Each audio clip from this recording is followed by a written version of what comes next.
I'm really excited about this talk. It's now my pleasure to introduce a good friend of mine, William Isom II, which I don't think I knew, is an East Tennessee native and the director of Black in Appalachia. And I don't know if anyone follows Black in Appalachia on any of the social media or keeps up with the work they're doing, but it's excellent and important work. I'm a big fan. We partner with them all the time, and we try to do partnerships together. In fact, one of the things that I was able to do with Angela Dennis was we did a thing at the Green McAdoo Cultural Center where we did a podcast, which was a lot of fun. But there at Black in Appalachia, William conducts research, community database development, documentary film and photography production, as well as an oral history collection and educational events, and social in conjunction with local residents. William has worked in various media, cultural, and social justice capacities throughout his 25-year career, and he's a proud father of 2 boys, Devin and Isa. So without further ado, please join us.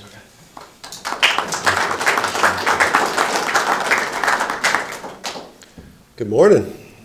Y'all doing okay?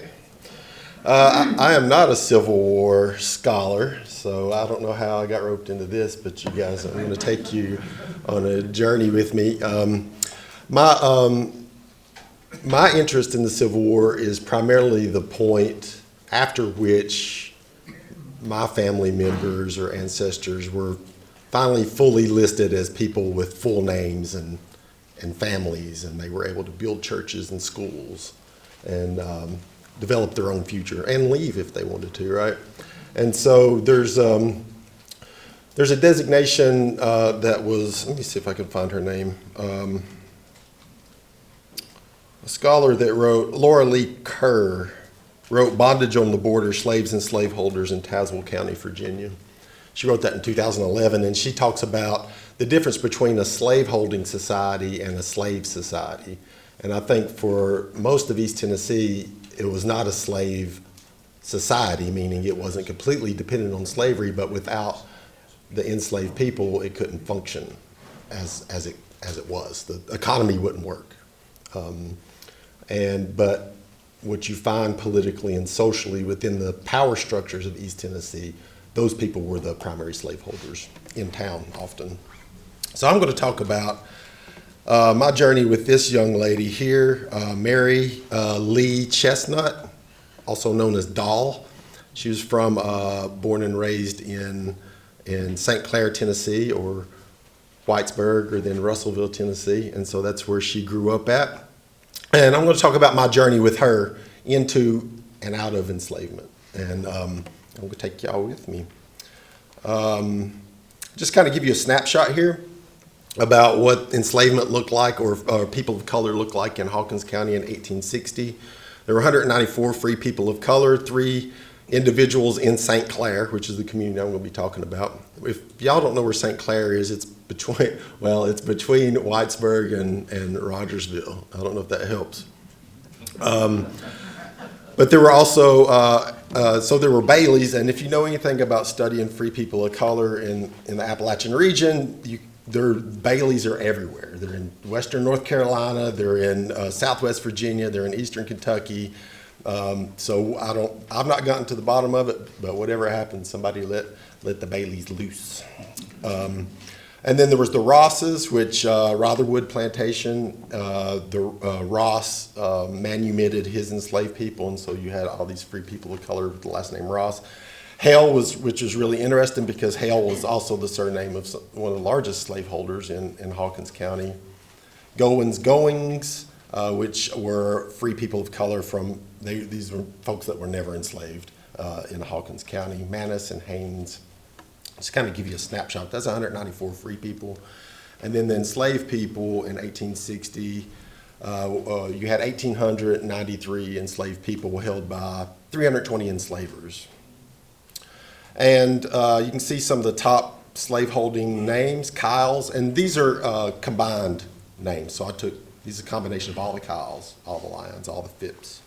John Bowen himself was a very large slaveholder, and right under him was William Kyle and the Gillen Waters. So these are all also last names that you find accompanying historically black families in and from Hawkins County and in East Tennessee.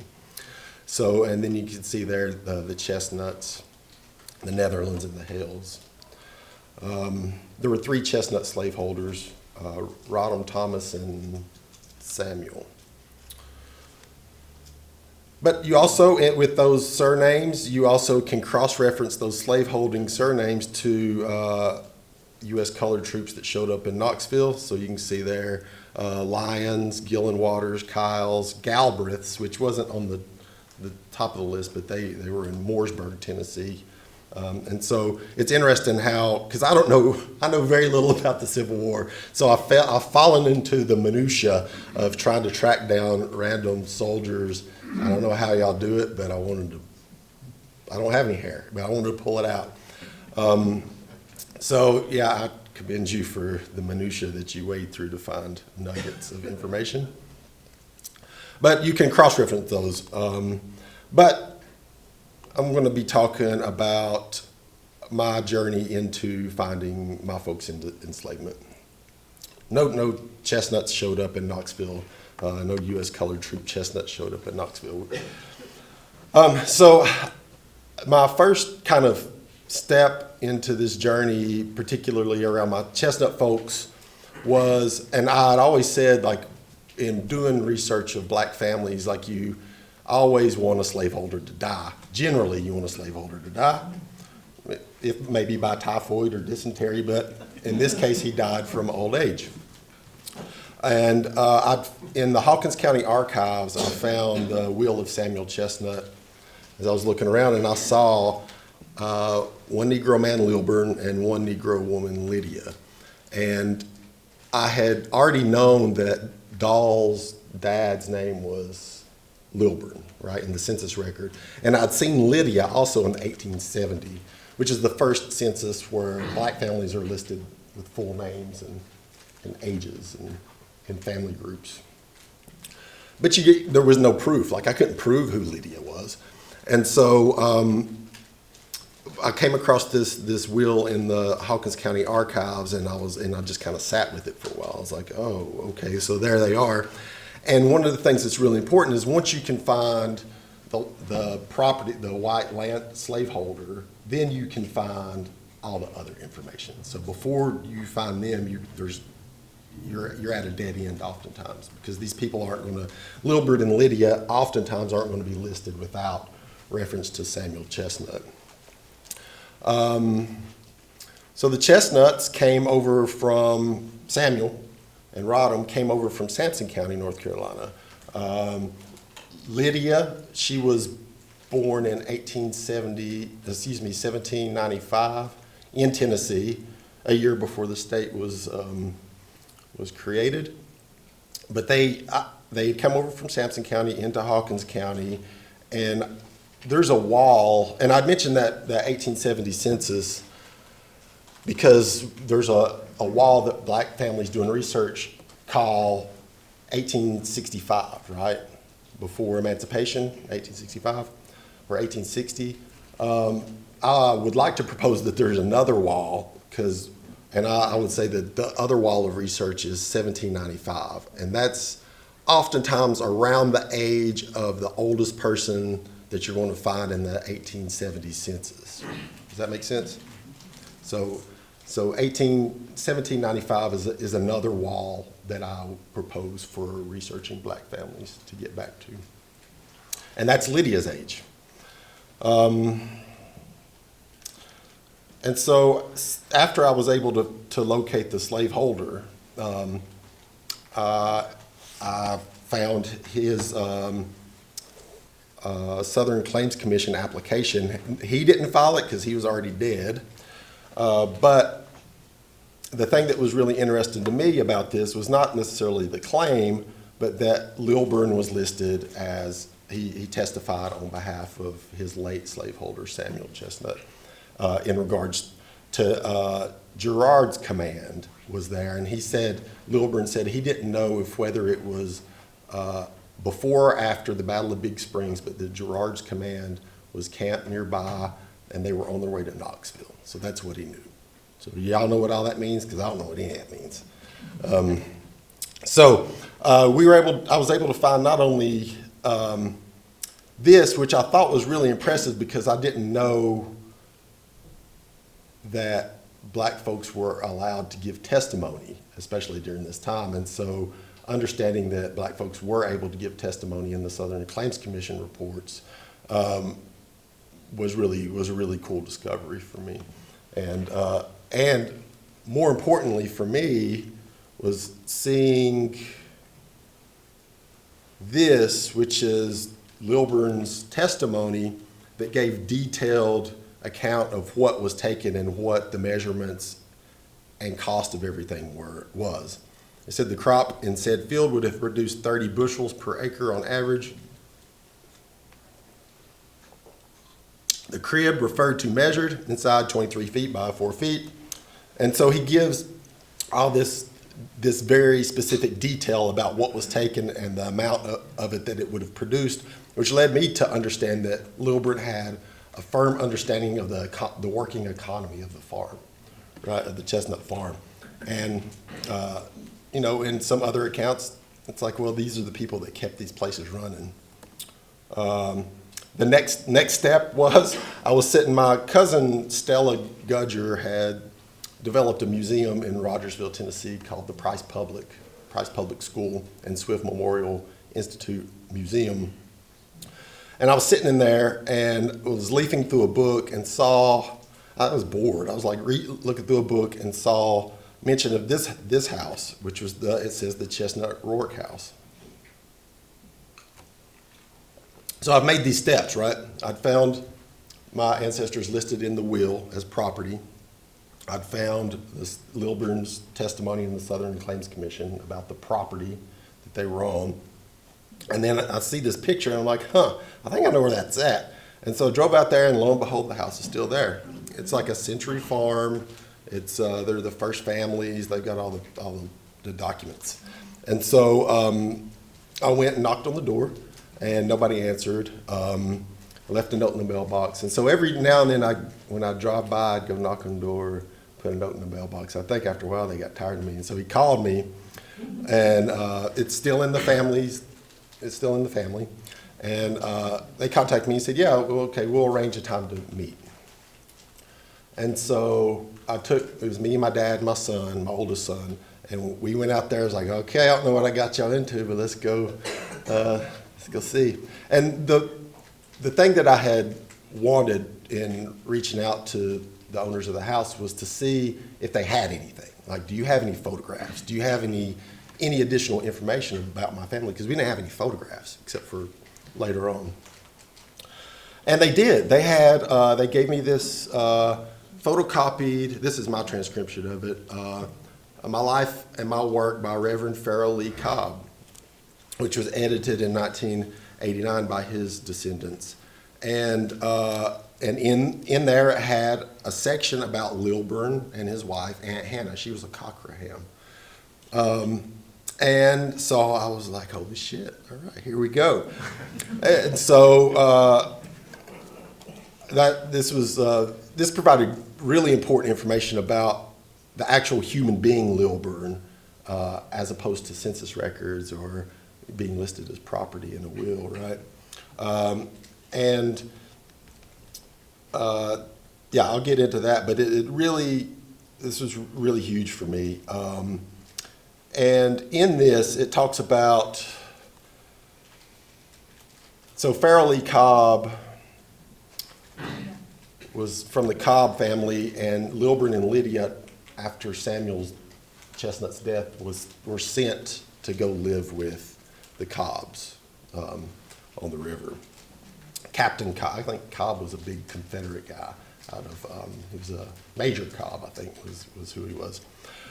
So Lilburn and Lydia were sent to live with them in this house, the residence of the original Farrell Cobb, in Hamlin County, Tennessee. And you can see there, and I found this in the Farrell Lee Cobb's papers at the Tennessee State Library and Archives.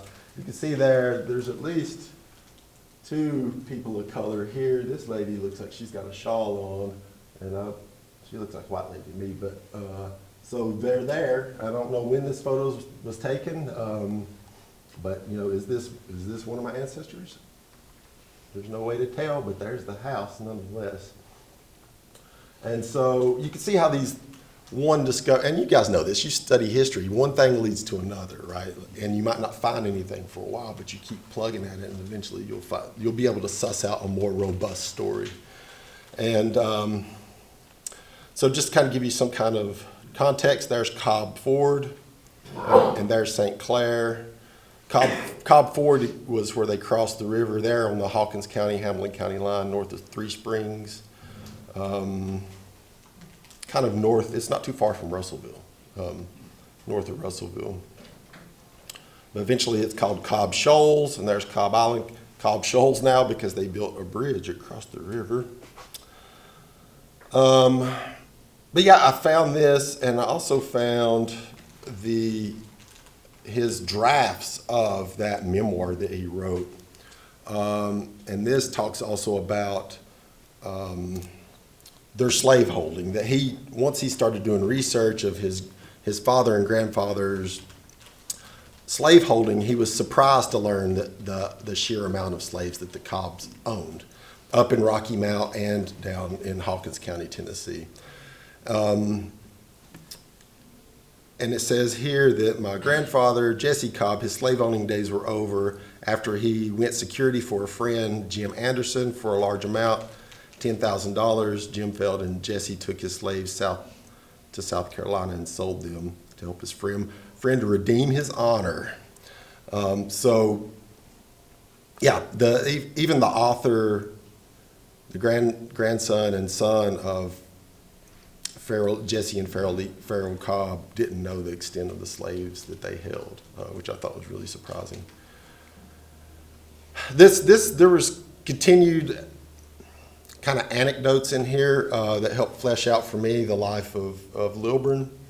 One was the understanding that we're learning that St. Clair was a sundown town at one point during Reconstruction, and so that the Klan would, you can see there a humorous incident appeared in the record of Lilburn, not too humorous to Lilburn. Black folks weren't allowed in St. Clair after sundown, and the Klan, it said, whipped Lilburn to teach him a lesson that he wasn't supposed to, even though he was born and raised in that community. They took it upon themselves to do what they do.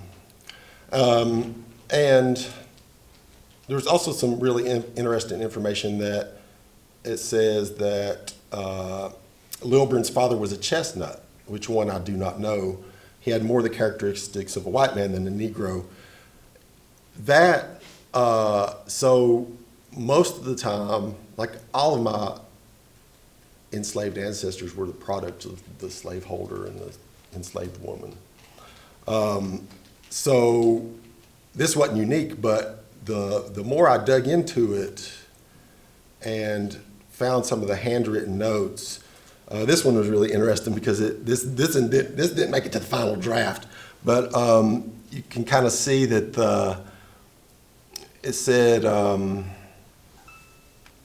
where I can't see that.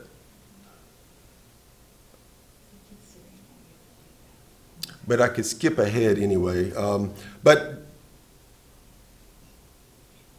the Chesnutt family seemed to think that Lilburn's dad was a Chesnutt, and the formerly enslaved Chesnutts also thought that. But the next step in the research was the DNA doesn't bear that out. The DNA lends itself to a Phillips man. And what I discovered in this and in the Southern Claims Commission report, Lilburn mentions there was a William Phillips that worked on the farm also around the time that Girard's command took the hay and took the lumber and stuff. So it's like, okay, a context clue, this DNA clue. But then once Lilburn was emancipated, he lived on the Cobb farm for another 20 years after emancipation, bought his first piece of property from a Billy Phillips close by. Then he wants a larger tract of land to farm on. He buys another piece of land surrounded by other white Phillips family members near Bulls Gap. And so DNA, property purchases, the mention of the Phillips consistently in the record lends me to believe that probably it was this William Phillips or Billy Phillips was his father and not actually the Chesnutts. So, yeah, thanks for going down the trail with me. A little postscript. Okay, there's Doll, and she fell in love with this man here, Gordon Daniel Isom. That's my great-great-granddad. That's my great-granddad. And this is him. So there's kind of two branches that the Chesnutts took after emancipation. One, education and the building of churches and schools. Another one was just farmers. And so that was my line, was just hog farming, growing corn. And so that's Gordon there. Oh, I got a pointer. Let's see how this works. Does this work? That's Gordon here. That's my great-granddad. He married Molly, Doll Chesnutt. These are the McKinney guys. They always worked with our family on the farm. And this right here is my granddad. So this is down on the farm that they acquired. And incidentally enough, remember this house? This is a TVA photograph. That's the Gordon Isom farm. It's the same house on Cobb's Ford. He bought the property, the house that his father-in-law was enslaved on, and operated it very successfully until the TVA built the Cherokee Dam. And then that house was gone, 1941, when the dam came up. But there's several really great photographs that TVA worker Sweet took of the property. And because I've not did this talk before, this is all new, so you guys are my guinea pigs. And I'd seen mention of it, but I put two and two together when doing this, and I was like, well, holy shit, like that's the Cobb house. And her dad was enslaved there, and she lived there. So I thought Hawkins or Hamlin? It's right on it's Hawkins, and it's like right on the border, so it'd be considered Hawkins. And the Holston River is the border. Yeah, exactly. And there's a line though, because there's a Boy Scout camp over here now. The line kind of goes through here somewhere, but yeah, the river's the border. Talking about the different branches, the Chesnutts, there was a branch of the Chesnutts that weren't hog farmers, went to school. These are some graduations from Morristown College, the HBCU that was set up by the white Presbyterians, white Methodists from up north, come down and help set that up in Morristown. After the Civil War, Molly Chesnutt in particular, she would go on and teach here at New Hope School in Greene County. She also taught at Pruitt Hill in Greene County as well.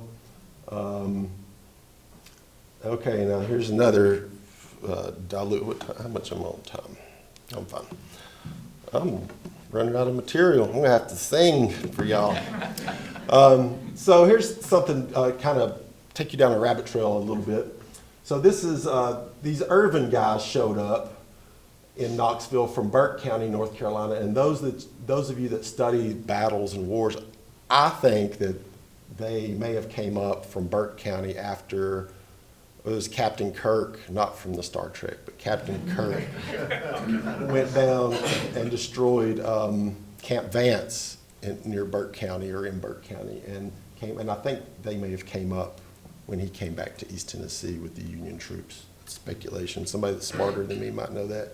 But they're the Irvin brothers. And so they settled in. There's William Irving and Alfred Irvin. They were in Knoxville.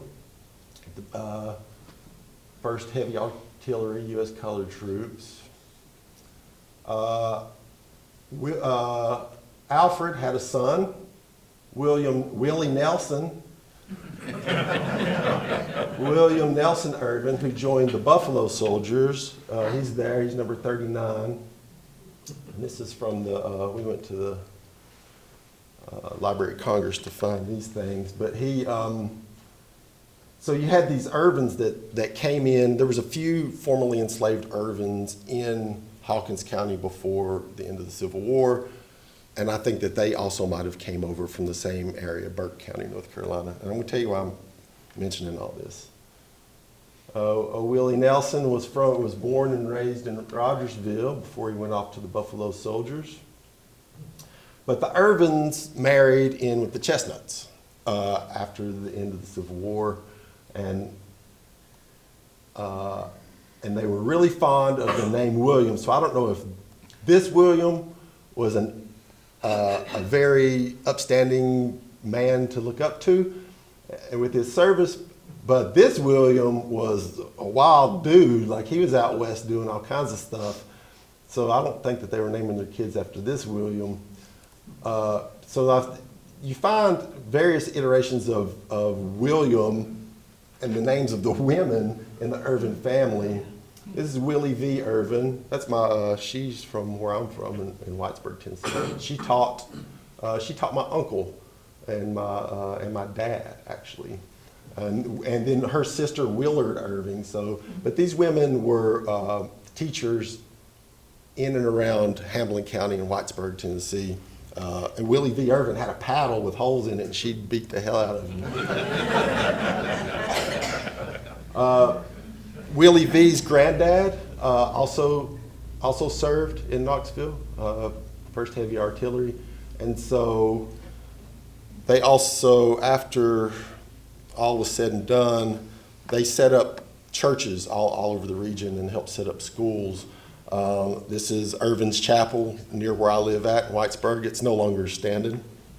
But they also set up Tony's Chapel Church down in Lowland, Tennessee, which is down on the Nolechucky River. That's where I grew up at, actually. And then they also set up, there was a log schoolhouse and church in between Whitesburg and St. Clair that they operated for some time. But for me, if you want to holler at me, you can. For me, it's really important to see how we can trace our folks from, you can get to your grandma, right? Like, you can get to your grandma, you can get to maybe your great-grandparents, and you can touch them. But how do you get to nameless pieces of property and then back out again to full families? And I think one of the jobs that I do, I didn't talk about Black in Appalachia at all, but one of the things that we do, we don't necessarily produce genealogical materials, but we produce tools that families can then use to help bridge those divides. So that's kind of our role. We go through and make basically Black census data from 1870, 1860. And yeah, that's all I got. I don't have anything else, but thank you for having me, and also putting up with me here at the thing. So how did you acquire that picture of the Chestnut farm, those cornfields around the Holston River? Okay, the TVA. And so one of the things with the federal government is that they have records on everything. And so the TVA office, it's the Library of Congress, TVA archives in Atlanta. And all you gotta do is send them an email and tell them, say, hey, if you got any family members, you send them the names, the people that may have been removed, and they may or may not have photographs. Depends. It seems like Field Agent Sweet, for whatever reason, he took a lot of photographs. So, yeah. I know a lot of Black farmers weren't able to purchase land after the TVA bought the land out from them. Were your ancestors able to find farmland somewhere nearby? Yeah, they moved to Russellville. They moved up on the hill. And I think, so there was two things. I had one branch of my family that was in Mooresburg. They were tenant farmers, so they didn't have anything to sell. And so when they got to maybe take their shitty tenant house with them down the road. But my great-granddad, Gordon, he made a profit whenever they bought the land. And so there was also out West Hamilton County, the Golder or Trees community, those folks made a profit. So they were able to come actually, if they owned the property, then they had some money they could do something with. If they didn't own the property, then they were kind of out of luck. How many acres was that house on? 280. Yeah, that was noticeable, yes, sir. I noticed that Hawkins County is immediately adjacent to Hancock County, which raised the red flag in my brain. Any Melungeon records that Oh, you stumble across in always. Hancock County? Always with the Melungeons, huh?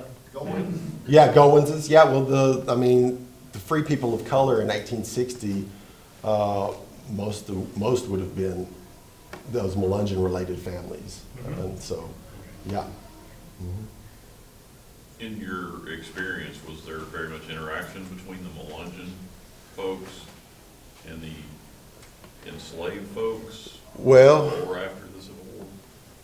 I don't know about that, but I do know after, this would have been the 40s. Johnny Ray, who was Melungeon, lived up on Newman's Ridge. I was talking to her, and she told me that she used to, her and her dad, and particularly her dad and her dad's brothers, would come off Newman's Ridge and go down into Hoop Creek, which is the border of Claiborne and Hancock County. They would go down to Hoop Creek and sharecrop for a black family down there. And so I've heard that story. A lot of the Melungeon-related names, though, you could find those in the Confederate rolls, like the Goinses, the Collinses. A lot of them joined up with the Confederacy, which I think is, it's what it is. Who, the person that came off of Newman's Ridge and went down, Johnny Ray? okay, is your relative? No, I'm not kin to Johnny Ray. Okay, Yeah, just yeah. somebody. Yeah, somebody I had talked to. She's passed away now, but she was a wealth of information back, I guess it was in the 90s when I got to She was a Melungeon on Newman's Ridge. Newman's Ridge. Yeah. Came down and worked for a black The Brooks family, who owned the farm. who owned their farm. They would come down on the Powell River and sharecrop Yeah, on the Powell River. on the Powell River. This is kind of a methodological question. Uh-oh. One of the challenges of doing genealogical research is the non-standardization of name spellings. Back in the days before social security cards and government birth certificates. And I noticed in your presentation that the Chesnutts have spelled their name at least 2 different ways, and you had 3 different spellings of Irvin. Yeah.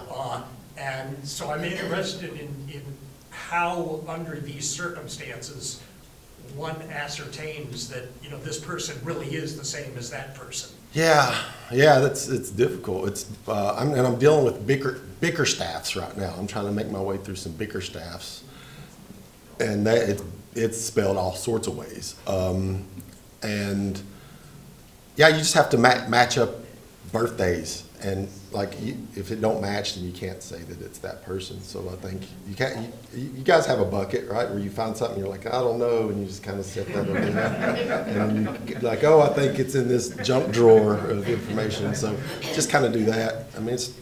It can be difficult. Irving was spelled not just those ways; it's spelled all sorts of ways, with U's and all kinds of odd. Was one of those spellings E-R-W-I-N? Yeah, and so in Western North Carolina, there were, in regards to the black family, there was a large Irwin slave holding plantations down there in it's Burke County, McDowell County area, and you would see also those names change: Irwin, Irvin, Irving, and so Irwin is one of those Back in the deviations. 1970s, there was either a U.S. senator or representative named, I believe, Sam Irwin from Burke County. Oh, okay. Senator's name. Spelled with an E, I believe. He was born in North Carolina. Oh, yeah, okay. Yeah, but one of your spellings was E. Yeah, Irwin, not Irving. yeah. Okay, so you don't know if the black Irwins were associated with Sam Irwin's family do? I don't know yet. I've not, I made it, I got them connected with the Rogersville Irwings. And then I stopped and I was like, okay, this is enough. But they did come out of Burke County and there were several of them. And so, and I don't know if they were also related to the enslaved Irvings that were already in Rogersville, because there were 2 slaveholders in Rogersville that just show up in 1860 and they're not there the other years. So I don't know if there was some kind of, because sometimes people would move for different agricultural projects or railroad projects, or you never. Sometimes people would rent out their enslaved people to other folks in different states. Did I answer your question? Yeah. So my family descends from Honeycutt there in Hawkins County, farmed on the Holston River. I guess my question is, people who would reach out to you, are they black families trying to find their backgrounds, or could it also be white families trying to identify folks that they might have enslaved? Both. Yeah. Yeah. I take all comers. So if you, we have a field office research room in Whitesburg, Tennessee. And so we've got a bookstore and a clip file and reference books. And so if you guys are ever out that way, stop through. Usually open 11 a.m. to 5 p.m., 7 days a week. So that's where you work? That's where I work, yeah. And you are the? I'm the director. Director. Yeah, of Black in Appalachia. Okay. Yeah, Which is it's a nonprofit. Profit. Yeah. I'm sorry I'm making you pull teeth. Black in Appalachia is a nonprofit, and we've been doing this for about, I guess, coming up on the 12th year now, finishing up the 11th year. We've been doing this for 11 years to document and make available Black history in the Mountain South. And we've worked in Pittsburgh down to Birmingham, but also like reality day to day. We work in East Tennessee, Southwest Virginia, Eastern Kentucky, West Virginia, Western North Carolina. So that's kind of day to day. A little bit of Southeastern Ohio, but And you're open 5 days a week? 7 days a week. 7 days a week? 7 days a week, yeah. Okay, in Whitesburg? In Whitesburg. We're right beside, we don't have a red light, but we got a Dollar General store. That stops a lot of traffic. Yeah. You're good. I researched other things, trying to find my family that were immigrants into Canada. And also my husband was checking on his Cherokee that he found out through a cousin who had done research. And a lot of the family members ended up with similar names, like the Urbans and the Irving and whatever, but it was French Canadian. Because when I saw their wedding certificates, there was X's. They didn't have spelling, they didn't have written language. And so they were only listening to what the name sounded like to get the priest to witness the marriage. So those kinds of things revert back to how, well, the Cherokee names or the French Canadian names that I was trying to help my husband deal with.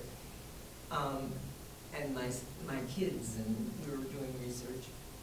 If you only are listening to what it sounds like and you write it down, you're going to end up with a whole lot of different spellings, and we had that. Especially, and you guys have ran into like census takers you wish you could kill, right? Yeah. Yeah. And so, yeah, and all kinds of variations of names. I know we still have a few questions. You know, one thing I hope, because this will tie into after lunch, what William and what I do here at the Society and what Black in Appalachia does is we're in the midst of this process, right, of discovering these stories of the rabbit holes. And we depend on historians like Dr. Hardy and Dr. Astor to place the and Dr. Feller to place the context for us. But this is an active process, and the conversations you all have had. So I just want to say a big thank you to Wick, because he did this as, went to him and said, you know, can you tell us about your family during the Civil War? So this was a personal endeavor for him, but it's exemplary of what Black in Appalachia is about. It's exemplary of what the East Tennessee Historical Society and the Museum of East Tennessee History is about. But ultimately, we're about understanding these stories, but it's in process. Like you Always said, in this process. and this conversation is really important. And so what Dr. Feller points out about those questions of sourcing, we're going to talk about some with the women's history too. Those are really important because ultimately as historians, we're responsible to ensuring that those sources are as clear and as are connected as possible. You're just kind of seeing, we're deconstructing for you, if you will, seeing how the process works. But if we went to a step to write an article, if we went to a step to do something at that end point, then that's the point where all this comes together and we work with, you know, the historiography, and we'll see that some with the women's history. But I just want to say a big thank you Yeah, thank to you. William, because this is his personal, you know, story that we asked him to kind of discover, and I hope, and you found out a few things, I think. I did in putting this together, and I found out that you study the Civil War, man. That's your, I don't know how y'all do it. But you know, if y'all remember, we talked about Longstreet's headquarters. Where was Longstreet's headquarters? Russellville. Yeah, I pass by it every day. Yeah. So this begins to then understand the broader setting and story and environment, if you will, of the war. But I'll welcome more questions. We have a few more minutes, perhaps, for a few more questions. Yeah. How do you work with the Cultural Exchange Center? Oh, we've worked with Renee on several things. Not in a while, but we worked. Black in Appalachia used to be, and is still part of East Tennessee PBS a little bit, particularly with the film production and podcast. And we worked with Renee on the production of several films, one of the 1919 Knoxville race riot, one on the life of Buford Delaney, the artist from Knoxville. And I feel like there was another one. Anything Knoxville related, we work with Renee in the bank. And are those two on PBS? Yeah, and they're all on, everything we produce is free on YouTube. So you can Google Black in Appalachia on YouTube, and all the short films that we've made are there. And we believe in putting everything out free. Produce it, just put it out so that people can, yes. I'm Melinda Lowry. I'm just a visitor because, anyway, I'm from Dr. Melinda Lowry. Yeah, I'm from the Lumbee Tribe of North Carolina, and we have a lot of kinfolks in common, as I'm learning. But I'm also, this is more of a context question. I'm wondering what your thoughts are on the connection between the Civil War that's going to happen here and your ancestors who served in the colored troops as a Buffalo soldier in the West. You know, is there a contextual relationship there? Do you think there's a more direct relationship in terms of an influence on that individual? You know, I'm just curious about that. Yeah, I find that there was, and maybe not always, but there was, I would like to explore if there's more direct lines from the first heavy artillery into the Buffalo soldiers. I did, for this particular year, I did photograph or scan in all the East Tennessee names, right? All the East Tennessee names that I found. But I did have found, does seem to be a correlation between serving in the U.S. colored troops, whether in Knoxville or elsewhere, and upward mobility later.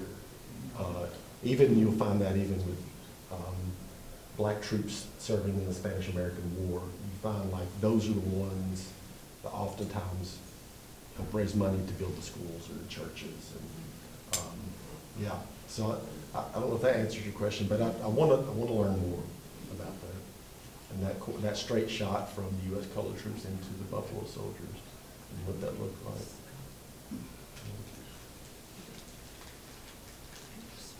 The TVA information picture you got, typically when TVA was taking land during the empowerment of the lakes, they would send their people in and interview the families, and they'd go in and talk to them multiple times and record what they had.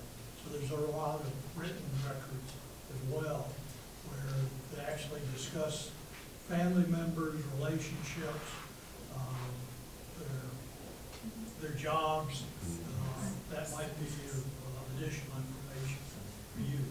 Yeah, the TVA records have proven really useful for me, and those narratives, young man behind Dr. Lowry was asking about tenant, people who got money for their farm or who didn't. Those reports that you talked about really show the extent that the TVA went to find kind of landless tenant farmers a place to go. They wouldn't close the case until they got somebody located somewhere else.